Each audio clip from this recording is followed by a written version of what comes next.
तीन प्रकार के ताप होते हैं। ताप मतलब कष्ट, आदिदैविक, आदि भौतिक और आध्यात्मिक। तीन प्रकार के दुख हैं हमारे जीवन में। आदिदैविक दुख क्या है?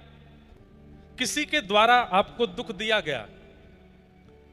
क्यों दुखी हो भाई? बोले पत्नी बहुत लड़ती है हमारी, इसलिए दुखी है। क्यों दुखी हो भाई? बोले माताजी पिताजी बहुत डांटते हैं। क्यों दुखी हो? बोले भाई जो है वो लड़ रहा है।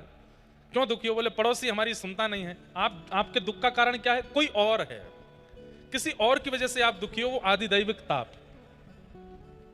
आदि भौतिक ताप, बुखार है इसलिए दुखी हो, सिर में दर्द है इसलिए दुखी हो, पेट में दर्द है इसलिए दुखी हो, मतलब शारीरिक कोई कष्ट है इसलिए दुखी हो, आदि भौतिक ताप। और आध्यात्मिक ताप किस लिए दुखी हो? बोले वर्षा हो गई भैया, सारी फसल बर्बाद हो गई। देवताओं के द्वारा, प्रकृति के द्वारा दिया गया दुख। ये तीन ही दुख होते हैं हमारे जीवन में।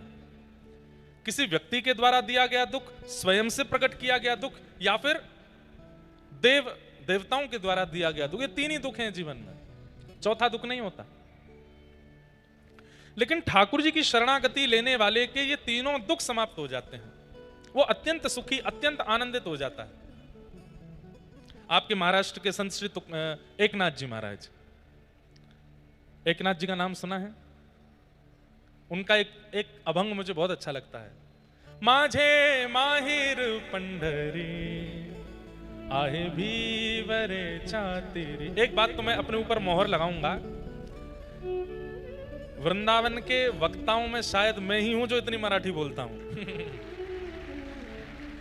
और हो सकता है मुझे नहीं पता हो, और भी बोलते होंगे, लेकिन पंढरीनाथ की इतनी कृपा है कि दो चार पद तो मुझे याद है। और ये महाराष्ट्र में कथा होती मैं बोलता ही हूं। माझी बहिण चंद्रभागा करित से पाप भंग, माझी बहिण चंद्रभागा एका जनार्दनी शरण, एका जनार्दनी शरण। एकनाथ जी का ये पद बहुत अच्छा लगता है, किसी दिन गाऊंगा, सबके साथ गाऊंगा। तो श्री एकनाथ जी महाराज, उनके विषय में आता है कि उनको कभी गुस्सा नहीं आता था। दुनिया चाहे जो कर दे, लेकिन एकनाथ जी को क्रोध नहीं आता था। और व्यक्ति को क्रोध ना आवे, इसका मतलब ठाकुर जी देखो, काम, क्रोध, लोभ, मोह, ईर्ष्या, द्वेष, अभिनिवेश, अहंता, ममता, चिंता, इनमें से कोई भी आपके ऊपर प्रभाव नहीं डाल रहा है। इसका मतलब ठाकुर जी आपको मिल गए हैं, ये इस बात का प्रमाण है।